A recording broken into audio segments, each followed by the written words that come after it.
সম্মানিত সুপ্রিয় শ্রোতা মণ্ডলী, আসসালামু আলাইকুম। দেশ ও দেশের বাইরে থেকে যারা আমাদের ইউটিউব চ্যানেলটি দেখতেছেন তাদের সবাইকে আন্তরিক প্রীতি ও শুভেচ্ছা জানিয়ে শুরু করতেছি আজকের ভিডিও। দর্শক, আজকে আমরা আমাদের ভিডিওতে একজন অসহায় মানুষকে নিয়ে আসছি, তার জীবনে কিছু কথা আপনাদের মাঝে তুলে ধরবো। দর্শক, ভিডিওটা না টেনে সম্পূর্ণ দেখলেন আপনার নাম্বারটি ভিডিওতে পাবো। আসসালামু আলাইকুম, কেমন আছেন? ভালো আছেন। নাম কি? স্মৃতি। স্মৃতি। কে কে আছে পরিবারে স্মৃতি? আর কি করো ভাইয়া, আব্বা মা আছে, বাবা নাই। মা আছে, বাবা নাই। ভাই বোন কজন আপনারা? 3 বোন আমরা। 3 ভাই বোন? 3 বোন। 3 বোন? বড় আমি। বড় আপনি? আপনি বিয়ে করছেন? না কেন বিয়ে করেন না? ভাই মনে করে একা মা, গরিব মানুষ, এখন দিন আনা দিন কাজ করে খাইতে হয়। মেশিনের কাজ করতে মেশিন নষ্ট হয়ে গেছে, এখন মানুষের বাসায় কাজ করে এখন সংসার চালাতে হয়। অসুস্থ মা, দুটা ছোট ছোট বোন লেখাপড়া করাতে হয়, সেই জন্য মেশিন। আচ্ছা, কষ্টের জীবন তাহলে। না, কোন জায়গায় থাকেন আপনারা? আমার বাড়িটা হইলো মানিকগঞ্জ। এখন থাকেন কোন জায়গায়? এখন থাকি ফুলবাড়ি। ফুলবাড়ি। এখানে সবাই থাকে? হ্যাঁ, এখানে মা আছে, দুটা বোন নিয়ে থাকে এখানে। আচ্ছা আচ্ছা, কি করেন এখানে? এখানে এখন মানুষের বাসায় কাজ করে, মনে করেন মেশিনের কাজ করতে মেশিন নষ্ট হয়ে গেছে, এখন মানুষের বাসায় কাজ করে।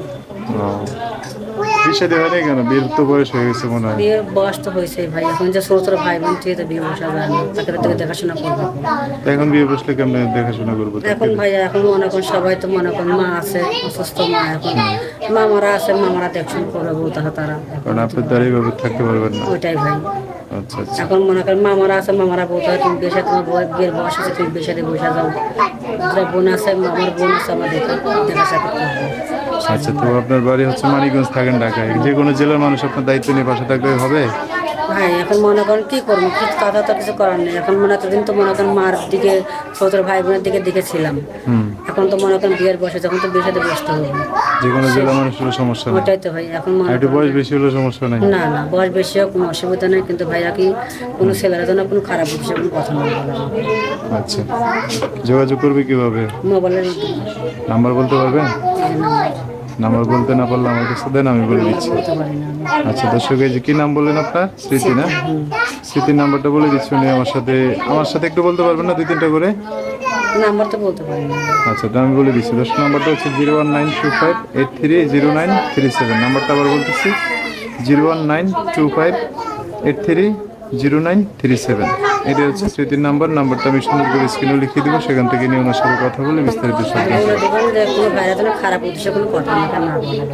আচ্ছা, আপনিও তাদের সাথে ভালো করে কথা বলেন। আমি 5 ক্লাস পড়াশোনা করছি, পরে মনে করেন বাবাটা কেলেবাটা মারা যাওয়ার পর থেকে সেই থেকে মনে লেখাপড়া করতে পারি না। অসুস্থ মা কি করে লেখাপড়া করা? ঠিক আছে, ওকে। দর্শক ভাইয়ের ফোন দিলে তাদের সাথে ভালো করে কথা বলেন, হ্যাঁ? আর যেখানে থাকেন কেউ যদি দেখা করতে আসে ঠিকানা দিয়ে দিন, হ্যাঁ?